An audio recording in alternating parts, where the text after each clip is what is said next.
മുലയമ്പറമ്പത്തുകാവ് ക്ഷേത്ര പൂരാഘോഷങ്ങളുടെ ഭാഗമായി തിങ്കളാഴ്ച 7ാം കൂത്ത് നടന്നു.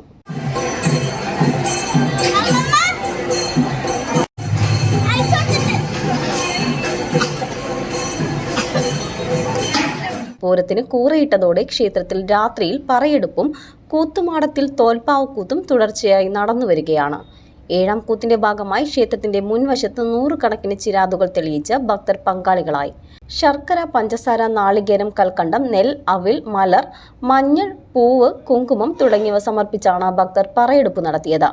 കോമരത്തിന്റെ കൽപ്പനയും ചടങ്ങുകളുടെ പ്രത്യേക ഭാവം പകർന്നു. തിങ്കളാഴ്ച മുതൽ വ്യാഴാഴ്ച വരെ ക്ഷേത്ര മൈതാനത്ത് വൈകിട്ട് 7 മുതൽ രാത്രി 10 വരെ കലാസന്ധ്യയും അരങ്ങേറുന്നുണ്ട്. 3 ജില്ലകളുടെ സംഗമഭൂമിയായ ചാലിശ്ശേരിയിലെ മുലയമ്പറമ്പത്തുകാവ് പൂരാഘോഷം മാർച്ച് 1-നാണ് നടക്കുന്നത്. പൂരദിനത്തിൽ രാവിലെ നട തുറന്ന് വിശേഷാൽ പൂജകൾ നടക്കും. ഉച്ചയ്ക്ക് ദേവസ്വം പൂരം എഴുന്നള്ളിപ്പും ഉണ്ടായിരിക്കും. CNTV ചാലിശ്ശേരി.